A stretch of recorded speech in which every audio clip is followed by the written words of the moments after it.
দেখেন সত্যি বাধা আসতো। আমি যখন আমার ভাইকে বিয়ে করি, দেখবো আমাদের সংসার খুব কষ্টের সংসার, ঝগড়াঝাটি করি। গল্পের একটা আলাদা শক্তি আছে। তা আমাকে যদি কেউ ছিনতাইকারী ছুরি নিয়ে দেওয়া হবে,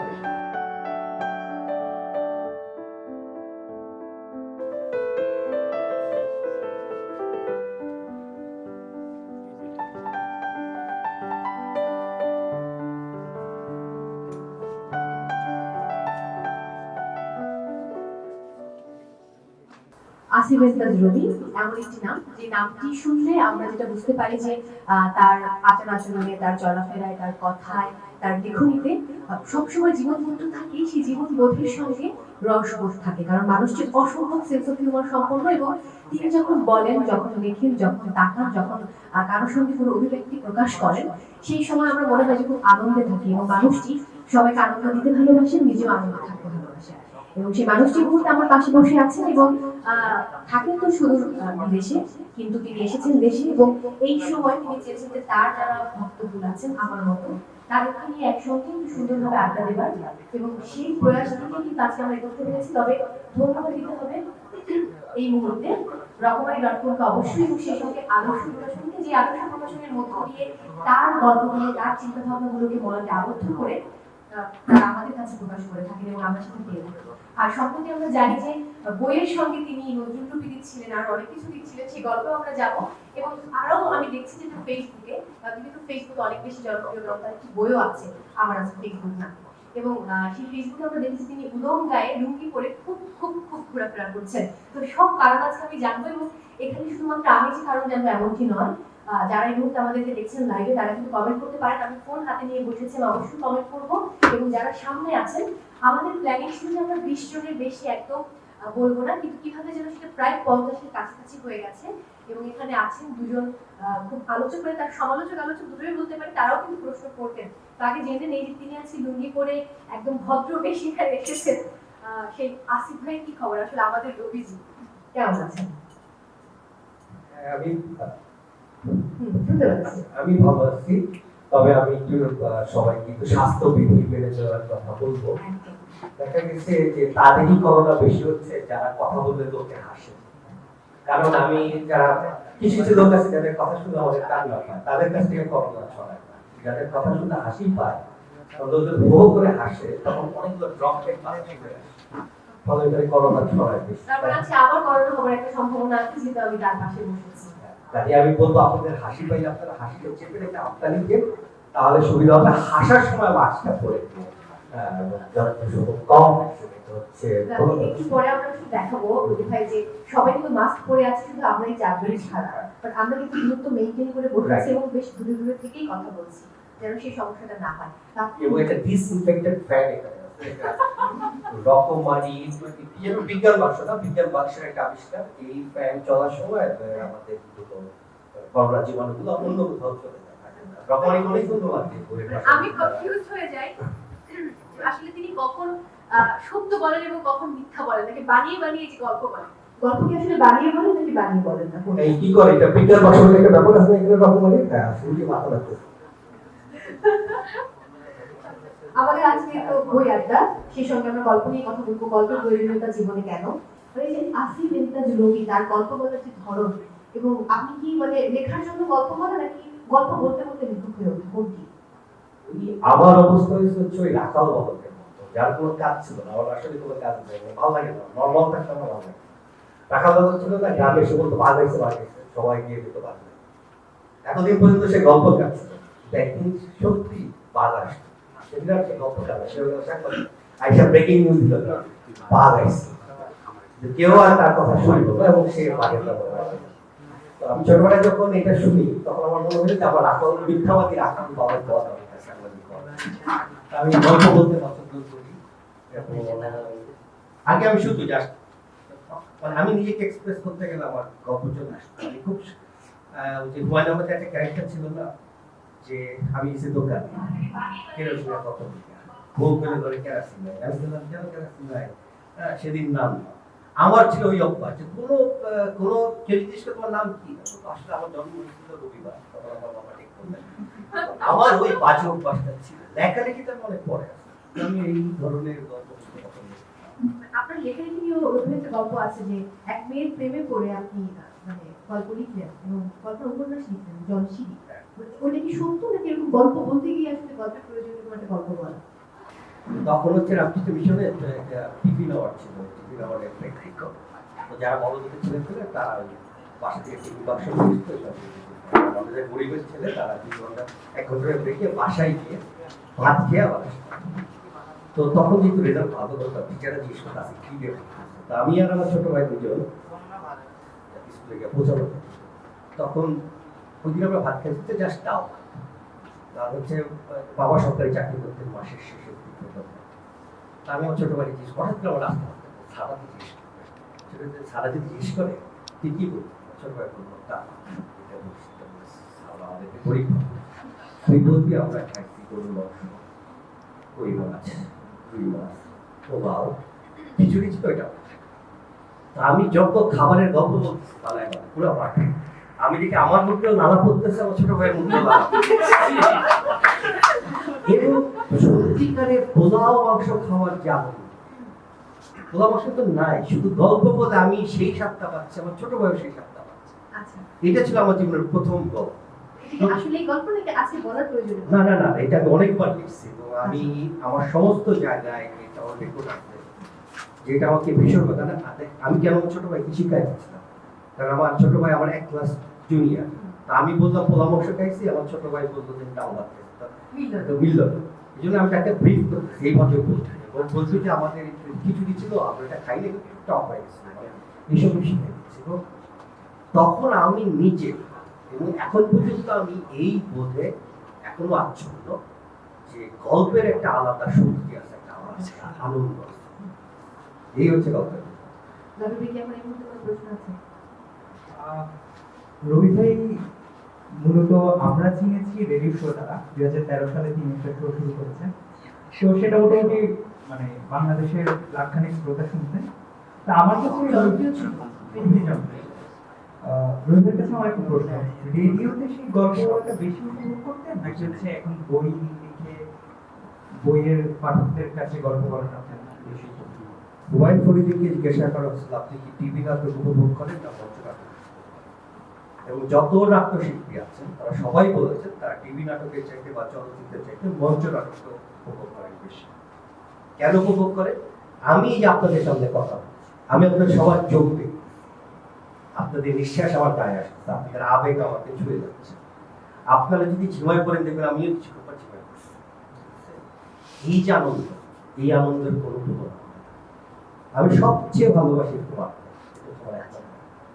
2 নম্বর হচ্ছে যদি আড্ডা না থাকে তাহলে রেডিও, কারণ রেডিওতে লাইভ ফোন কল আসতেছে, আমরা একটা লাইভ মিটারে দেখতে পাচ্ছি কি পরিমাণ শ্রোতা সেই সময় টিভি করে শুনছে, ঝড়ের মতো কল আসতেছে, মাঝে ফোন করে ফোন ধরে আমরা কথা বলতেছি দর্শকের শ্রোতাদের সাথে, এটা একটা অন্যরকম।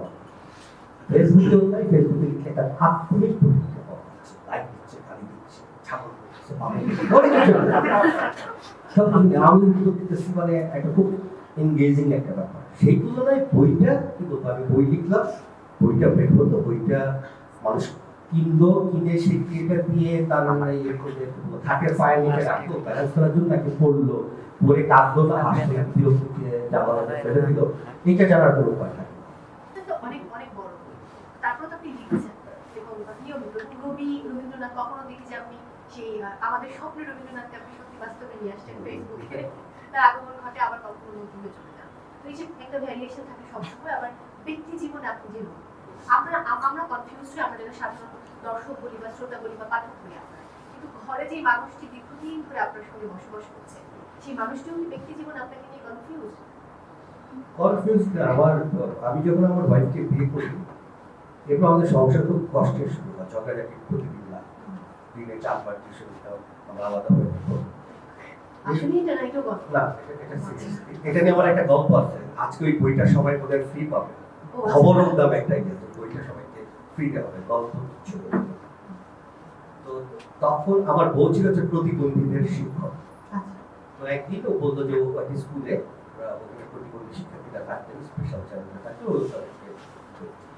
তো আমি সংসার শুরু করার পর, আমি তো আগে একা থাকতাম, সংসার শুরু করার পর আমার বউ হাও খালি গায়ে থাকতাম, লুঙ্গি পরে তার পাশ করতে গেলে বেস্ট কেন গায়ে মাথা উন্মাদ পত্রিকা কেন বলে? মানুষ সকালবেলা উঠে প্রথমত বলে তুমি উন্মাদ কেন বলো? সকাল উঠে আমি উন্মাদ করে বসে হাত রাখছি। তবে এক উন্মাদ বারবার কেন বলবে? কেন সিগারেট খাচ্ছ, কেন নাক খাচ্ছ, কেন এইভাবে চিল্লাচ্ছ ওরা? তো একদিন এইভাবে চলতেছে, মানে এটা তাকে কেনভাবে বুঝাতে পারতেছি না যে এটা একটা স্বাভাবিক জীবনের অংশ। পরে যেটা হলো, একদিন আমার ওয়াইফের স্কুলে একটা ফাংশন আছে, সেই সময় আমি ঠিকঠাক লেখালেখি করে নাম করছেন জন্য তারা আমাকে এক অতিথি হিসেবে দাওয়াত দিচ্ছে। আমার কাছে হচ্ছে স্কুল পরিদর্শন। স্কুলে গিয়ে দেখি যে আমার ওয়াইফ মাঝখানে বসে রয়েছে, তাকে ঘিরে ৫ জন ছাত্র ক্লাস করছিল। একটা বাচ্চা আমার ওয়াইফের কাঁধে চলে বসছে। বাচ্চা বলতে প্রায় 7-8 এর পরে, সে চুল টানতেছে, একজন কানের কাছে বলে চিৎকার দিতেছে। আমি আমার বউকে দেখে অবাক হয়ে গেছি, সে এত সহনশীল, সে কাউকে কিছু বলতেছে না, কেউ কামড় দিতেছে, খুশি মারতেছে, সে সবাই বলতেছে শান্ত হও, পাশে আসা সমস্যা। আমি খালি গায়ে তার ক্রাশ করলে তোমার মান সম্মান যায়, আর ওইখানে বাচ্চারা পরে খুশি মারতেছে, তুই ধরে পাগল। আল্লাহর কসম, সেই দিন থেকে আমার কোনো পাগলামি রিলেটেড বিষয়ে আমার আজ পর্যন্ত কোনো সমস্যা হয়নি। আমার মেয়েরা বলে কেন কেন তাকে তখন আমার ওয়াইফ কোনো ধরনের সমস্যা। আমার বাসায় যদি কেউ দেখবেন লাফাচ্ছি, হচ্ছে লাভিক দেখছে, বাসায় গিয়ে চিৎকার করতেছে, মুখ করতে, কোনো সমস্যা নেই। তো এরকম আমি মাস্টারের কাছে যাবো প্রশ্নে, এবং দর্শকদের কাছ থেকেও প্রশ্ন নিব। তার আগে আপনি যে সেই জলশিরি মানে এক বালিকার প্রেমে পড়ে লিখেছিলেন, এরপরে তো অসংখ্য নারীর প্রেমে আপনি প্রতিনিয়ত পড়েন, মানে মুহূর্তে মুহূর্তে প্রেমে পড়েন, এবং সেই প্রেমে পড়াগুলোকে আপনি পাগলামি করবেন নাকি আসলে ব্যক্তি রোগী ঘন ঘনই মানুষের প্রেমে পড়ে, নারীদের প্রেমে পড়ে বিশেষ করে? এই যে একটা ভালো প্রশ্ন। আমি বলি, আমি সবসময় চাই যে আমার কাজ একটা এক্সেলেন্সের পর্যায়ে যায়। যেমন ধরেন, আমি যদি এখান থেকে চেষ্টা করি যে নটরডেম কলেজ থেকে দৌড় মেরে আমি শাপলা চত্বরে যাবো, আমার যে শরীর তাতে করে আমার লাগবে হচ্ছে 10-20 মিনিট লাগতে পারে। তা আমাকে যদি কেউ ছিনতাইকারী ছুরি নিয়ে ধাওয়া করে, আমি তো 2 মিনিটেই। প্রেম হচ্ছে এমন একটা প্রণোদনা যে আপনি যে স্পিডে চিন্তা করতেছেন, যখন আপনি প্রেমে পড়বেন, আপনার স্পিড এবং ডাইরেকশন এবং কনটেক্সট সব বদলে যায়। আমি আসলে আমি মনে করি আমার প্রত্যেকটা প্রেম আমার কিছু না কিছু আপনার প্রেমগুলো তাহলে বায়বীয় আবার মোটেও না, এটা খুবই কনস্ট্রাকটিভ। আমার প্রেমের সাক্ষী মাহবুব, কারণ হচ্ছে সে যখন স্পিড পায় সে বুঝে যে আমি ভালো প্রেমের পাই। সে যখন দেখে যে আমি খুব দ্রুত আমার চ্যাপ্টারগুলো লিখে পাঠাচ্ছি, তখন সে বুঝে আমি ভালো প্রেমে আছি। এইবারও যখন আমি আটকে গেছি, বাবুকে মাসে বই করি অবশ্যই। তাহলে অডিয়েন্সের মধ্যে থেকে কে প্রশ্ন করতে চান? আগে কি নারীকে দেবো না পুরুষকে দেবো? নারী, অবশ্যই নারী। বসে করতে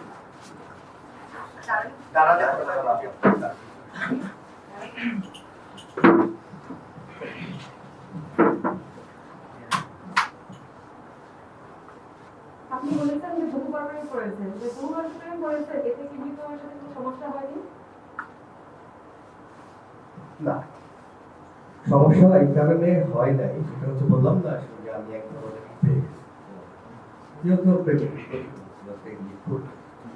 আমি বলি, তোমরা যারা বিয়ের পরে প্রেম করছো তারা অবশ্যই বউকে আগে তোমরা সিভি পাঠাও না, পাঠ্যক্রম কিন্তু একটা বায়োডাটা কোন বংশ, কোন গ্রাম, তার চাচা হওয়া, তার দুটো অ্যাপ্লিকেশন পাঠাও না, সাথে পাঠাইবা যে বংশে পাঠাও। আপনি কোনো সিরিয়াস প্রেম করেছেন বিবাহের পরে? আমি আপনাকে একটা সিরিয়াস টান অনুভব করি।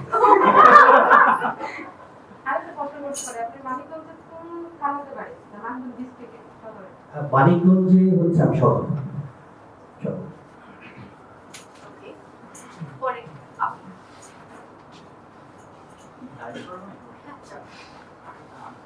আমরা জানি আপনার প্রথম উপন্যাস ছিল জলশিরি আর একটা মেয়েকে নিয়ে, যেখান থেকে আপনি স্যাটার গাইছিলেন। তো আপনার উপন্যাসটা দেখে তার প্রতিক্রিয়া কেমন ছিল? একদিন জলশিরি লেখার আগে, একদিন জলশিরি লেখার আগে পুরো লেখা আমি ট্রেনের চাকা খাওয়ার পরে মোটামুটি পাগল হয়ে গেছিল। আমার খেয়াল আছে যে সেই সময় আমি গোপীবাগে থাকতাম এবং সেই মেয়ের বাসা ছিল মগবাজারে। তত পকেটে টাকা পয়সা থাকতো না। একদিন পয়লা বৈশাখে আমি সেই মেয়ের বাসার উদ্দেশ্যে বের হয়েছি এবং রিক্সা ভাড়া যেটা ছিল ওটাতে আমি একটা গোলাপ ফুল কিনেছি। আমাদের চতুর্থদের মাথায় একটা ফুলের দোকান ছিল, গোলাপ ফুল কিনে পকেটে রাখি এবং রবিবার থেকে হেঁটে আমি মগবাজার গেছি। মগবাজার পৌঁছানোর পর দেখলাম যে আমার এই বুক পকেটে গোলাপের কাটায় আমার রক্ত বেরোচ্ছে। তো হৃদয়ের যে রক্তক্ষরণ, কোনগুলো কি আর হৃদয়ের রক্তক্ষরণ দেখছে তোমার কাছে? তো যেটা হচ্ছে যে আমি যখন আমার কাছে মনে হতো মেয়েটা যদি আমার মানে ও আমার গাড়িতে চলতে বড় তা আমার শেষ পেট জীবনের লক্ষ্য দ্বারা ছিল যে আমি রাস্তায় শুয়ে থাকবো, আলতো করে আমার বুকের করতে যাচ্ছি। তো ফাইনালি তাকে পটানোর জন্য মানে আমাদের গভীর প্রেম ছিল পরে আমি প্রথম আমার মাথায় কাজ করছি ওই উপন্যাসের নায়ক আমি, নায়িকা সে, এবং গল্পের সেই দৃশ্য আমি তার কোনো মাথায় না। গল্পের নায়কের নাম রবি বলিগ্রাম আমি গানে বলতেছি, এটা অনেকবার আমি ব্যবহার করছি মহাবতী নায়িকা যে তার কোলে মাথা থেকে আমি সেই দৃশ্য ফাইনালি কৃষক যে সারছি তাই না, ওই মেয়ের বাসার চারপাশে তখন অনেক বইয়ের লাইন দিয়েছিল, বাসার চারপাশে স্কুলের চারপাশে আমি ওই সার ছিটানো যদি তার হাতে পড়ে যদি সে ওই মেয়ে বাদে আর বাকি সবাই যেমন ডক্টর কলেজের পুরো বাংলা আইডিয়াল স্কুলের অধিকাংশ শিক্ষক তারা অসম্ভব হয়েছে এবং ডক্টর কলেজের আমি এক ম্যাডামের প্রতি কৃতজ্ঞতা প্রকাশ করছি, মানলি ক্লারা পিরিয়ডও উনি আমাকে বলেছিলেন পাগলি বাদে লেখালেখিটা কি সিরিয়াস ছিল, ওই মেয়ের পিছিয়ে দৌড়ানো না। সেই মেয়ে বই পড়ছে কিনা আমি জানি না, তবে বইটা হাতে কয়েকটা কপি পৌঁছেছিল। এবার পরে সত্যি সেই মেয়ে যখন পরবর্তীতে বিয়ে করে তারপর বাচ্চার মা হয়, ওই বইগুলো তার ভীষণ কাজে এসেছিল, কারণ বাচ্চা কাচ্চা পরিষ্কার করতে প্রচুর কাজ লাগে।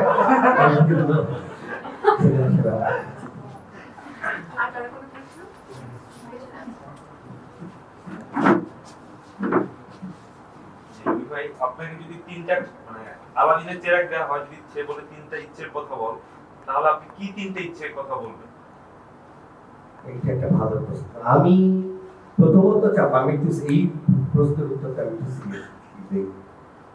আমি প্রথমত চাবো যে আমার অনেক আনটোল্ড স্টোরি আছে, কারণ আমি ঘুরে ফিরে কত বছর ধরে একই বিষয় নিয়ে ঘুরে ফিরে গল্প, আজকে যেমন কিপিয়া কিছু নতুন গল্প বলতে আমি চাই আমার সব না বলা গল্পগুলো সেই বলা পর্যন্ত যেন আমি বেঁচে থাকি। এটা হচ্ছে প্রথম চাওয়া। দ্বিতীয় চাওয়াটা হচ্ছে আমি আবারও রেডিও শো করতে চাই, আমি আবারও রাত্রি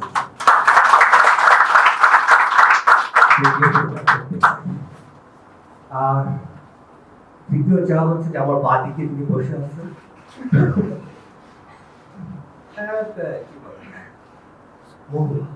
সিরিয়াসলি লাভ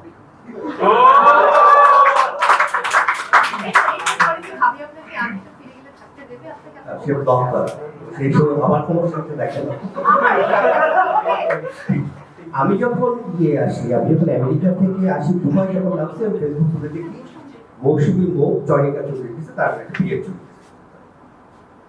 আমি পাইলটকে বললাম, ভাই গাড়ি ঘুরায় প্লেন ঘুরায় আমেরিকা ফেরত চলো। আমার মনে হলো এটা তো সিএনজি আছে। আমি পরের প্রশ্নে যাবো, তার আগে আমার একটা প্রশ্ন আছে। যেহেতু বললেন যে তিনটি আপনার ইচ্ছে, আপনি প্রথম ইচ্ছে বললেন আপনি সব আনটোল্ড স্টোরিগুলো আপনি বলতে চান। আজকে আমরা চাইবো যে আমাদের এই আয়োজনে আপনি আপনার সেই রকম কিছু গল্প বলুন যে গল্পগুলো আমরা আগে কখনো শুনিনি, ফেসবুকেও আপনি লেখেননি, আজকে ফার্স্ট বলছেন, এবং আপনি কিপ্রিয়া ভাইকেও সেই গল্পগুলো বলেন। এমন কিছু গল্প আজকে আমরা শুনবো। তার আগে ওই প্রশ্নটি নিয়ে আরেকজন ছিলেন, তার প্রশ্নটি রবি ভাইয়ের কাছে আমার প্রশ্ন হচ্ছে গল্প লেখার সাথে উন্মাদতা বা হচ্ছে প্রেমের কি যোগসূত্রতা আছে, সেটা প্রথম প্রশ্ন। না সেটা হচ্ছে প্রথম কথা হচ্ছে প্রেম আমার জন্য যা তোমার জন্য তা শরৎচন্দ্রের জন্য তা। শরৎচন্দ্র চট্টোপাধ্যায়ের দেবদাস উপন্যাস, সেটা বাংলা ভাষার একটা মাইথন। কেন মাইথন? সেটা হচ্ছে এই উপন্যাসটা দেখার পর লজ্জা পেয়েছে, এটা আমি কি সেটা লুকায় রাখছে 7 বছর আমাকে বলে গেছে। তারপরে একটা পর্যন্ত যখন বিখ্যাত হয়ে যাবে তখন সবাই লেখা যায়, এত লেখা লিখতে পারলো প্রাণ থেকে বের করে দিচ্ছে। এবং আমরা ধরেই নিয়েছিলাম, স্কুল ধরে নিয়েছিল যে আমরা তাদেরকে ডিবেটে পরাস্ত করি, তাদের কাছ থেকে হেরে চলে আসি। শার্ট প্যান্ট পরা মেয়ে আর আমরা টুপি পরা টাকুর উপর কাপড় পরা হেরে যাবো। বিশ্বাস করে ওদেরকে ধোলাই কারণ যে ওই যে যখনই যে চুক্তি করার পড়বে তখন আমি এটা খুব উপভোগ করতাম। তারপরে তো নটর ডেমে গোল্ড মেম্বার ছিলাম, তারপর আমি প্রবল হলে আপনার কখন রাইটার্স ক্লাবে কাজ করা হয়েছে? আমি তোমাকে বলি সেটা হচ্ছে নটর ডেম গোল্ড টিম, যেটা সেখানে একমাত্র পুরো ব্যাচের মধ্যে থেকে তিনজনকে চান্স দেয়, এটা সারা জীবনের জন্য তার সম্মান, সে নটর ডেম গোল্ড। এরপরের টিমটা হচ্ছে নটর ডেম ব্লু। আমি আজ পর্যন্ত কোনো সাহিত্য ক্লাব, কোনো সাহিত্য সভা, কোনো বিতর্ক সমিতির সদস্য না, কিন্তু আমি সব কয়টা টিমকে কাইন্ড অফ জানি, কিন্তু আমি এই সংগঠন পছন্দ করি না। আর সংগঠনের মধ্যে টিকে থাকার ধৈর্য এবং দক্ষতা কোনোটাই আমার নেই। যে আমার এই সাবজেক্টটা ভালো লাগতেছে না, কিন্তু সবাই এই সাবজেক্টে লিখতে হবে বা আমাকেও লিখতে হবে। আমার ভেতর থেকে যখন ডাক আসে আমি তখন সেটা লিখি। সেটা কারো ভালো লাগুক অথবা না লাগুক, তাই বলি আমি আমার লেখালেখির জায়গায় আমি আমার হৃদয়ের প্রতি শখ। আমি যখন কোনো মেয়ের রূপের বর্ণনা আমার লেখায় করি, আমি সত্যি সত্যি সেই মেয়েটার সাথে একটা কাঁপতে চলে যাই, তার প্রেমে থরথর করে কাঁপতে বারবার পানি খাচ্ছি, চোখ মুখ লাল হয়ে যাচ্ছে। আমি যখন কোনো মৃত্যু দৃশ্য দেখি, আমার বাসার লোক যাচ্ছে, কাঁদতে পারি কি, আমি হাওয়া করে কাঁদতেছি, দেখতেছি। একদিন রাত 3টার সময় আমার মেয়ে, এটা হচ্ছে পুরো পুরুষ দেখার সময়, 3টার সময় মেয়ে নিচে নেমে দেখে যাবি হবে না, পাইজি বাড়ির বর্ণনা লিখতেছিলাম। এবং একটা পর্যায়ে আমি অনুভব করলাম, আমি কিন্তু কৃত্রিম কোনো সাউন্ড ব্যবহার করি না, আমাদের গায়ে গায়ে এখনো আমার কি বলে ইমেলে উঠতেছে। হঠাৎ করে সেই নুপুরের ঝমঝম শব্দ, সেই বাইজি বাড়ির আওয়াজ, আমি কোনোদিন বাইজি বাড়ি যাইনি, কারণ বাইজি বাড়ি এক্সিস্ট করে কিনা আমি সেটাও জানি। আমি সেটা পাচ্ছিলাম এবং আমার মনে হচ্ছে আমি ওটার মধ্যে আছি, আমি তো আমার এটাই উপাদান। আমি কখন আমাকে 1500 শব্দ লিখতে হবে এইটা নিয়ে আমি লিখবো, সেটা 15 শব্দে শেষ হয়ে যেতে পারে, 15 কোটি শব্দ লাগতে পারে, কিন্তু আমি লিখবো এবং যেটা ভেতর থেকে আসবে শুধু সেটা। ওই জিনিসটা বহ, তবু জিনিসটাকে সময় লিখতেছে, তবু জিনিসটা বড় হয়েছে, আমাকে টানছে মনে গেল, কারণ আমার টানছে না, আমি আচ্ছা, জয় ভাইয়ের আরেকটা প্রশ্ন ছিল আমার, যে লেখাতে যে ভয় ডরের বিষয়টা, ধরেন আমি একটা প্রেমের গল্প লিখি, তো নিশ্চয়ই আমার বাবা মা এটা ঠিকভাবে নিবে না। তো আপনার ক্ষেত্রে এই গল্পটা জানতে চাই, যে আপনার প্রথম প্রেমের গল্প লেখার পর যখন আপনার বাবা মা সেটা দেখেছে, তারপরে আসলে কি মানে ওনাদের এক্সপ্রেশন কি ছিল? ফ্যান্টাস্টিক প্রশ্ন। বিশেষ করে এখন ফেসবুকের যুগে, আমার মা তো ফেসবুক ব্যবহার করে না, কিন্তু আমার মার একজন হেল্পিং হ্যান্ড আছে, সে গ্রামে থাকে, লেখাপড়া জানে না, কিন্তু সে ফেসবুকে ও টিকটক করে। আমি জানি কিন্তু সে আমার মাকে দেখে, খালামা দেখেন, মামা দেখেন, খালামা দেখেন, ভাইয়া দেখেন। হ্যাঁ, এটা একটা বিরাট ব্যাপার যে ধরো আমি খুব প্রেমের একটা কথা বলছি, বা আমি খুব ঘনিষ্ঠ কোনো বিশ্বের বর্ণনা দিচ্ছি, তখন একটা সময় কাজ করি, ওইটা তোমার মা বাবা বা মেয়েও তাদের প্রতিক্রিয়া কি হবে। তা আমি প্রথম কিছুদিন কষ্ট হচ্ছে, এখন আমি সব দেখছি, কারণ আমি যদি লেখার সময় আমি আমার মা এবং বাবার কথা শুনতে করি, মেয়ের কথা শুনতে করি, তখন আমি তোমাদেরকে বঞ্চিত করবো। তা আমি সেটাই করি। এবং মাহবুবকে আমি বলছিলাম, আমার কোনো বই পড়ে আমার বাবা কোনো প্রতিক্রিয়া দেখা, শুধুমাত্র পুরো পুরুষ পড়ার পর আমার মা আমেরিকা ফোন করছে, বইটা খুবই অশ্লীল, মানে ওইখানে কিছু মানে অল্প কিছু বাইজি বাড়ি ছিল, খুবই প্রতিটা লাইক ওইটাতে আমি অসম্ভব মজা পাইছি। কিন্তু আমি বলি লেখার যখন আমি লিখবো, তখন যেন সকল মোহের ঊর্ধ্বে উঠে, কে রাগ করলো, কে খুশি হলো, ওটা ভাবলে আসলে ওইটা লেখা ঠিক হবে, লেখা হবে আর কি কিভাবে কোম্পানির বক্তৃতার মতো, যে বক্তৃতা শুনে সবাই দাঁড়াবে, সালাম দেবে, ভাইয়া ভালো, কারো কাছে ভালো হওয়ার জন্য লেখার দরকার নেই, খারাপ হওয়ার জন্য তোমার মন যা আসে।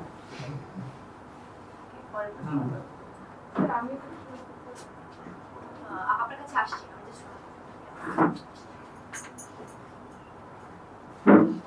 রবীন্দ্র, আপনি একটা কথা আছে যে প্রতিটি প্রেমী প্রথম প্রেম, আর আপনি বারবার প্রেমে পড়েন। এখন কথা হচ্ছে প্রেমটা আদায় করার জন্য আপনি কি করবেন? কিভাবে পাওয়া যায় বলেন? সবাই আবার কেমন ভাবে ধরতেছে যে আমি শুধু প্রেমিক আরো আমার অনেকগুলো কাজ করতে হয়, তার মধ্যে মানে সবচেয়ে কম যে কাজটা করা হয় সেটা প্রেম। না আদায় করার জন্য কোনো কিছু করতে হয় না, মানে করি না আর কি। আমার আসলে আমি জানি না মানে আদায় করতে কি বুঝাচ্ছে। মানে আমি প্রেম করি, প্রেমটা পাওয়া আমি একদম তোমরা সবাই এখানে একটা খুবই সিরিয়াসলি কথা বলতেছি। বিবাহিত পুরুষরা মুদত একটা কারণে প্রেম করে। মুদত একটা কারণ। আমি আমাদের ধান্দা নেই। আমি হচ্ছি যে কারোর সাথে কথা বলে আমি আনন্দ পাচ্ছি যে আমি তাকে গুগলি মারতেছি, সে আমার গুগলিটাকে ছক্কা পিটাচ্ছে, সে আমার সাথে কথার খেলা খেলছে। এইটাই আমার ব্রেনের মধ্যে একটা দারুণ দোদনা, একটা আনন্দ দেয়। ঠিক আছে? কাজেই আমার অবস্থা বলতে পারো সেই ইয়ে করো, কি বলবো, যে আরব্য রচনে সেই রাজা। আমি গল্প করতে খুব মজা করে গল্প করতেছি, সবকে পচাচ্ছি, কাউকে বিব্রত করতেছি, একটা মেয়ে এসে আমাকে পাল্টা পচাচ্ছে, পাল্টা বিব্রত করতেছে। এটাই আমার বলে ধরো, মানে আমার প্রেমের একমাত্র ধরন। তো বিবাহিত পুরুষরা আরো নানান আকর্ষণের কারণে প্রেম করে। রবীন্দ্রনাথ একটা কথা বলতেন যে গাড়িগুলো খুব সূক্ষ্ম কাটা, তারপর কাটাতো বেঁধে, খারাপ লাগে বেঁধে। রবীন্দ্রনাথকে এত অপমান, অবহেলা, লাঞ্ছনা করা হচ্ছে। রবীন্দ্রনাথ যেদিন নোবেল প্রাইজ পাইছেন সেদিন তো তার কাছে দিচ্ছেন, গলায় মালা দিয়েছে, রবীন্দ্রনাথ সেই মালা আগে চোখে ছেড়ে ফেলেছে এবং বলছেন যে আপনাদের অভিনন্দনের এই জল আমি ওষ্ঠে ছোঁয়ালাম, মানে ঠোঁট করে আমি গিলব না। তাকে এত পরিমাণ কথা দিয়েছে। এবং তোমার কি মনে আছে, তোমরা কেউ কি বলতে পারবে রবীন্দ্রনাথকে যিনি গালি দেওয়ার জন্য তিনজন বিখ্যাত লোক ছিলেন, যারা রবীন্দ্রনাথকে গালি দেওয়াটাই তাদের একমাত্র সাহিত্য চর্চা, মানে ওইটি একমাত্র কাজ। পত্রিকায় তারা রবীন্দ্রনাথকে অনেক পরে সমসাময়িক একটা ব্যক্তির নাম তোমরা বলতে পারবে না যারা রবীন্দ্রনাথকে গালি দিত, তাদের নাম মনে রাখবে। নজরুলকে যে গালি দিত তাদের নাম কি করবে? যারা গালিদাতা তারা সময়ের সাথে সাথে মুছে যায়, আর যারা সত্যিকারের স্রষ্টা তারাই থেকে থাকে। সুনীল কথা বলতে ওই একটু বুঝছো, সুনীলিকা পরে যখন কমল যুগ বা এই যুগটা শুরু করে, তারা হচ্ছে রবীন্দ্রনাথের সাহিত্য ধারা থেকে আমাদেরকে আরেকটু অগ্রসর হওয়া যায়, সেটাকে একাডেমিক কোনোদিন দাবি না। এবং সুনীল সমালোচনা, গালি তো না, ওটা সমালোচনা। সুনীল হচ্ছে আপাত বস্তু রবীন্দ্র প্রভাবিত জন্য, আপাত বস্তু। মানে তুমি কাউকে সমালোচনা করতে গেলে তাকে গভীরভাবে স্টাডি করতে হয়, বিশেষ করে রবীন্দ্রনাথ এবং নজরুলের ক্ষেত্রে তাদের শুধু লেখালেখি না, তাদের ব্যক্তি জীবন ও তাদের যে দার্শনিক চিন্তা খুব গভীরভাবে স্টাডি করে। এখন কাজে আমি গালাগালিটাকে একদমই গুরুত্বপূর্ণ মনে করি না, কারণ আমাদের সবার কিছু না কিছু কাজ আছে এবং সবাইকে কিছু না কিছু করে খেতে। আমাদের ফেসবুকে একটা গোষ্ঠী আছে, সকালবেলা ঘুরতে ঢাকায় এত মশা কেন, রাজীব হাসান এখন রেডিও শো করে না কেন, হ্যাঁ আগে তো আসিফ আলী তাসরুফি কেন লুঙ্গি পরে মানিকগঞ্জে কেন লুঙ্গি, প্রতিদিন সকালে একদম 2% টার্গেট করে আজকে একে জেলা সবাই যায়, সবাই অসভ্যের মতো টায়ার্ড হয়ে যায়, পরদিন আরেকজন। এটাকে বলা হয় গালিজীবী। এরা একটা করে গালিজীবী একটা শ্রেণী তৈরি করছে সোশ্যাল মিডিয়া, এটা কেবল বাংলাদেশ গালিজীবী। তো এদের মেয়াদ এই পর্যন্ত এক সময় গালি দিতে দিতে দিতে দিতে এক পর্যায়ে দেখবে যে গালি দেওয়ার মতো আর কি অবশিষ্ট নাই, একজনই আছে সে নিজেকে গালি দিতে। এটা নিয়ে খুব বেশি এতখানি অ্যাবসার্ট কথাবার্তা লেখা আছে, যেমন ধর আমার সম্পর্কে এতখানি অ্যাবসার্ট কথাবার্তা লেখা যে উনি তো অ্যাসাইলাম নিয়ে বিদেশে পাবেন। তাই এটা জাস্ট একটা ছোট্ট ব্যাখ্যা দিয়ে, সেটা হচ্ছে যে তুমি যে কোনো রাষ্ট্র থেকে আরেকটা রাষ্ট্রকে যখন অ্যাসাইলাম করবে, খালি আবেদন করবে, তুমি কোনোদিন তো ধর বাংলাদেশে কোনোদিন মৃত্যু রাখতে মানে তুমি বলতেছে যে আমার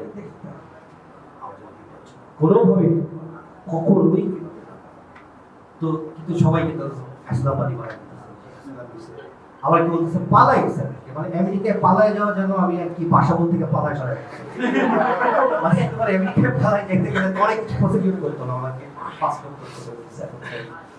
আর আমি দেশের বাইরে ঘোরাঘুরি করি 2005 সাল থেকে গড়ে একটাই আমি দেশের বাইরে মানে আমি একটু অহংকারী স্বরে কথাটা বলতেছি, তোমরা ভাব করতে। দেশের বাইরে মানে হচ্ছে তোমার Singapore, Bangkok, Italy, Switzerland, France, ঠিক আছে? আইফেল টাওয়ারের সামনে বসে আমি যে পরিমাণ সিগারেটের খাইছি এটা খুব কম রেকর্ড আছে। আইফেল টাওয়ারের মাথায় বসে মানে দুনিয়া ঘুরে বেড়াইছে। দুনিয়া ঘুরে বেড়ানোর ছেলে যে ছোট্ট উদাহরণ দিই, আমাদের বাসা ছিল মণিপুরে পুরানো বাসা, ওখান থেকে একটা নতুন বাসা আমরা যাবো। ওই বাসা আমরা 17 বছর ধরে থাকি। 17 বছর অনেক মালপত্র জমা দিতেন না, হয়তো নিয়ে যেতে হবে। আমার মা ঠেলা গাড়ি, আমার মার স্ত্রী ঠেলা গাড়ি, ট্রাক, ছোট্ট দূরত্বের ট্রাক যেতে না, ঠেলা গাড়ি লাগে, ভ্যান ট্যানটা ঠিক করতেছে। হঠাৎ করে এবং আমার সংসারের বড় ছেলে, আমার দায়িত্ব হচ্ছে এটা হেল্প করা। হঠাৎ করে দুপুরে শুরু করে বিরাট ভালো করে দিচ্ছি, কারণ এই মাল ট্রান্সফার করতে কমপক্ষে 15 দিন লাগছে। 15 দিন 5 তলা বাসা থেকে নেমে 7 তলায় বাসে উঠানো সব কাজ আমার ঠাস করে চালু। আমাদের খুব দরকার, আমি জাস্ট কাউকে না জানি চালাচ্ছি, ফিরে এসে নতুন বাসে বসছি। আজ অব্দি আমার মা একটু বলবা, তুমি এমন দায়িত্ব কেন? কোথায় যাবো? একটু যাচ্ছি, বাইরে যাচ্ছি, ঠিক আছে? প্রোডাক্টের মধ্যে আমার অ্যাকাউন্টে চলে আসলো 4,700 টাকা। এবং এটা যখন আমার বিদেশের আত্মীয়স্বজনকে বললাম, কেউ রাজি না, বলতে না ব্যাংক অ্যাকাউন্ট দেওয়া যাবে না। 4,700 টাকা কাজের মানে 2 মাসে এই টাকা বেতন পাই, এটা কি কোনো বাইরের কথা? তো কেউ দিল না। পরে আমার এক বিদেশি বন্ধু তার অ্যাকাউন্টে চলে গেল, তখন এখনো লোক টাকা খুব টাফ ছিল। এরপর শিমুল আসেন অনেকে যুক্ত হয়ে করলাম। তো ওইটা থেকে যা টাকা পাইছি সেই টাকা 2টা জায়গায় আমি খরচ করছি। একটা হচ্ছে বিদেশ ভ্রমণ, আরেকটা কথা এগুলো বলা হবে না, স্থানীয় কোনো রেস্তোরাঁ, স্থানীয় কোনো রেস্তোরাঁ টাকা খরচ করছি। প্রথম কথা হচ্ছে বাচ্চাদেরকে কোনোভাবেই দেওয়া যাবে না, এমন কিছু দিতে হবে। ওই ধরো তুমি টাইটানিকে গল্পটা পড়ো, নায়িকা রোজ, তুমি রোজকে দেখো, টাইটানিকের গল্পটা তুমি যখন পড়লা তখন তুমি সেই নায়িকার কি বলবো, নায়িকার রূপটা তুমি নিজে নিজে মনে মনে কল্পনা করবা, নায়কের রূপটা তুমি নিজে নিজে মনে মনে কল্পনা করবা। জাহাজটা কত বড়, যে তুমি তোমার কল্পনার মাপে জাহাজটা বড় হবে, মানে তোমার এখানে ব্রেনের অনেকগুলো অংশ করতে পারবে। টাইটানিক মুভিটা তুমি যখন দেখবা তখন তুমি নায়িকার চেহারা কেমন দেখতেছে, জাহাজটা কত বড়, কতখানি বড় এটা দেখতেছে, চুলগুলা দেখতেছে, মানে তোমার এখানে ব্রেন কোনো কিছু অ্যাড করতে পারবে না, ওটা ব্রেনটাকে ধীরে ধীরে কি বলবো ইনঅ্যাক্টিভ করতে হবে। এই জন্য বইয়ের একটা সত্যি হচ্ছে বই তোমার সমস্ত চিন্তা ও সৃজনশীলতা অনেক বেশি অ্যাক্টিভ করে। আমরা অনেক ভাই কথা বলে গেছি, তাতে তোমাদের কোনো প্রশ্ন আছে? রবি ভাই, আমরা হচ্ছে এবার একটু অন্য আলাদা, এটা হচ্ছে কি সমসাময়িক আপনাকে আমি জানি না আপনি কারো লেখা পড়েন না, যদি পড়ে থাকেন তাহলে তাদের লেখা কেন পড়েন, কি কি বিষয়ে লক্ষ্য করেন, এবং হচ্ছে গিয়ে আমি সমসাময়িক এই লেখকদের মধ্যে মানে আমি খুব রিসেন্টলি একজনের লেখা নিয়ে খুবই মুগ্ধ। তো আমার মুগ্ধতার প্রকাশ আমি বারবার করাই লোকদের সন্দেহ করতেছি যে তার সাথে আমার কোনো লেখক আছে কিনা। তার সাথে আমার কোনো দেখা হয়নি, আশা করি এইবার হয়তো দেখা হবে, তার পরশু দেখা হবে। তার নাম আলবি আহমেদ।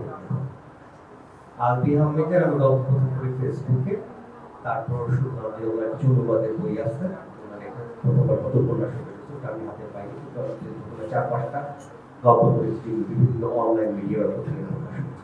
প্রত্যেকটি গল্প করে চলে গেছে। আমার কাছে কোনো গল্প করে 4টার মতো গল্প করছি, আমার কাছে কোনো গল্প করে যে গল্পটা শুনে আমার কাছে মনে হয়েছে পৃথিবীর অধিকাংশ গল্প আমরা বলে ফেলছি, কিন্তু গল্প বলার ঢঙের মধ্যে একটা নতুন রকম আছে। তোমাদের একটি নির্দেশ দিচ্ছি, তো অবশ্যই আপনি হবে তো আনন্দ বাবা। আর কবিদের মধ্যে কবি ইতিহাস মানে একটা কবিতা বললাম, একটা বলতে পারবো না যে পাখিটিকে বন্দি করতে গিয়ে খাঁচা নিজেও বন্দি। এই যে একটা চিন্তা তোমাকে সম্পূর্ণ কি বলবো, সম্পূর্ণ অন্য একটা জগতে নিয়ে, অন্য একটা ডাইমেনশনে নিয়ে যায়। আমি না এত ভাগ্যবান আমার কাছে মনে হয় যে এটা বাংলা ভাষায় লিখতেছেন, বাংলা ভাষাটা পড়তে পারি, লিখতে না পারে পড়তে পারি। তো আমার এই দুইজন প্রিয় লেখকের কথা আমি বললাম। এখনকার আমি এটাকে আর প্লট না করি, যেমন হুমায়ুন আহমেদ, সুনীল পর্যন্ত না টানি, এই দুজনের কথা আপাতত থাকলে এই দুইজন আমার খুবই প্রিয়, এবং কেন প্রিয় সেটাও বললাম যে আলফির প্রিয় হচ্ছে সে যেভাবে রিপ্রেজেন্ট করতেছে গল্পটা। রিসেন্ট একটা গল্প বললাম কমেডি হবে, খুবই চমকেছে, মজা লাগছে। ঠিক আছে, তারপর একটা গল্প বললাম দাবার নিয়ে, নামটা আমার দাবার একটা চালের উপরে, চালটার সাথে পরিচিত লাগে, নামটা বললাম আরেকটা গল্প এত কনফিউজ হয়ে গেছে, গল্প না সত্যি এটা বুঝতে পারি, আমাকে কনফিউজ করে একটা দক্ষতা লাগে। ইমতিয়াজ বাবা, আমি সকালে ফেসবুক উঠে দুইজনের প্রোফাইলে যাই, প্রথমে ইমতিয়াজ তিনি হয়তো একটা পুরানো কবিতা বা নতুন পুরানো কোনো কবিতা নতুন করে পোস্ট করেন, এত ভালো লাগে বা দৃষ্টিভঙ্গিটা এত সত্যি, এবং উনি যে অন্য জগতে গিয়ে ডাইমেনশন থেকে ভাবতে পারেন, এটা আমাদের বাংলা সাহিত্যের জন্য অনেক বড় সুযোগ। আমরা খুব একটু ভারী আলোচনায় চলে গেছি। আর কারো কোনো প্রশ্ন আছে? বাবা, প্রশ্ন তো শেষ হচ্ছে না। আচ্ছা, ওকে, করার থেকে যাই। প্রথমে থ্যাংক ইউ মানে এই সুযোগটার জন্য। আমার বাসাও প্রায় বাসার সময় ভাবতেছিলাম কই যাচ্ছি, আলোচনা সভা হবে কিনা, as soon as you started talking, মানে আলাদা। তো আমার প্রথম যে কোশ্চেনটা সেটা হচ্ছে যে আপনি দেশে পছন্দ করেন, দেশের বাইরে গেছেন, different, but now you are living at, how much you miss Bangladesh, বাংলাদেশকে কত মিস করেন? কারণ আমি আপনার একটা বই পড়ছিলাম, সম্ভবত আপনার ভুল হবে পালিয়ে যাওয়ার পর, তো বইটা পরে আমার কেন মনে হচ্ছে হারিয়ে যাওয়া। পালিয়ে যাওয়া পালিয়ে যাওয়া। আমার কেন মনে হচ্ছে যে হুট করে বইটা শেষ করেছেন এবং বাংলাদেশ খুব মিস করতেছি। তো এটা আমার প্রশ্ন। আপনি যত্নশীল লেখার পর আপনি বলেছিলেন যে এই বইটা কিছুদিনের জন্য আমাকে অবরোধ করবে। এখন যদি এই সর্বশেষ যে বইটি আপনি বললেন যে আমি খুব আনন্দ পেয়েছি লেখার সময়, এই বইটিকে যদি খুব বিশেষ কোনো উক্তি বলতে বলি বা বিশেষ কোনো বাক্য বলতে বলি, বিশেষণ দিতে বলি, তাহলে আপনি কি বলতে পারেন? আমাদের দেবনা ভূমিকে বইটা নিয়ে বলবো, এই বইটার কারণে আমাকে বলাটা একটু কষ্ট হবে। আমরা কেউ চাই না আপনাকে ভুলতে, এবং চাই না সবসময় আপনি আমাদেরকে, আপনি যেমন নিজে একজন হাস্যোজ্জ্বল মানুষ, আমাদেরকে অনেক বেশি হাসান, আনন্দ দেন, এবং এটা আপনি শুধুমাত্র আনন্দ দিলে একসঙ্গে আমার মনে হয় যে বিনোদন সেবাও দিয়ে থাকে, কারণ এটাও বিনোদনের একটা অংশ সাহিত্য। তো সবার প্রতি কৃতজ্ঞতা আজকে সময় দেওয়ার জন্য। আজকে বিদায় আমি নেব না, বিদায় নেবেন আপনি, কারণ আপনি নিজে একজন উপস্থাপক। তো শুরু করেছিলাম আমি, শেষ করবেন। আমি প্রথমে ধন্যবাদ জানাতে চাই যারা আপনারা এখানে এসেছেন, প্রচন্ড কষ্ট করে এবং অনেক ঝুঁকি নিয়ে আপনারা এসেছেন, তাদের সবাইকে ধন্যবাদ।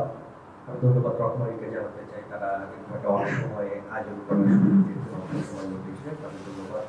আদর্শকে ধন্যবাদ, তারা কালকে থেকে অক্লান্ত পরিশ্রম করে সবকিছু মোটামুটি কাছাকাছি নিয়ে এসেছেন। ধন্যবাদ এই প্যানেলিস্ট, তারা কয়েকদিন ধরে কি প্রশ্ন করবে এগুলো নিয়ে খুব গবেষণা করতেছে, আমাকে জানাচ্ছে। আর মৌসুমী বউ, আপনাকে অসম্ভব ধন্যবাদ। আমি সত্যিকার কথা, আমি তো সেলিব্রিটি না, আপনি সেলিব্রিটি, আপনি প্রথম আলোর মতো একটা বড় প্রতিষ্ঠানের আপনি প্রধান, অনেক বাংলাদেশের কোনো টিভি চ্যানেল নেই যেখানে ঘুরলে নাটকে তো ফাটাই দিচ্ছেন আপনি। তার মতো সত্যি এটা আমাদের সবার জন্য আনন্দের বিষয়। এবং আমি একটা কথা বলবো, এই আদর্শের পাশে, এই রকমারির পাশে, লাভের পাতে এই মাতৃ এবং যে আমাদের সামনে যে ছোট ভাইরা আছে, তাদেরকে মাঝে মাঝে করেন, ওরা যেন আপনার কাছে সব অ্যাক্সেস পায়। তোমরা মনোরঞ্জনের জন্য একটা জোরে সময় করো। আমার পরিচয় হচ্ছে আমি এবং আপনার সঙ্গে মাঝে মধ্যে আপনি যে কথা বলছিলেন যে ফেসবুকে কেমন একটা ওই এসএমএস আদান প্রদান, সেটা আপনার এবং আমার মধ্যে সেটাই হচ্ছে আমাদের সবচেয়ে বড় পরিচয়। এই অনেক ধন্যবাদ। তাহলে আমরা শেষ করতে আমি শেষ করতে পারি, এবং আমরা চেষ্টা করবো, আমি আর খুব দ্রুত আপনাদের জন্য একটা রেডিও শো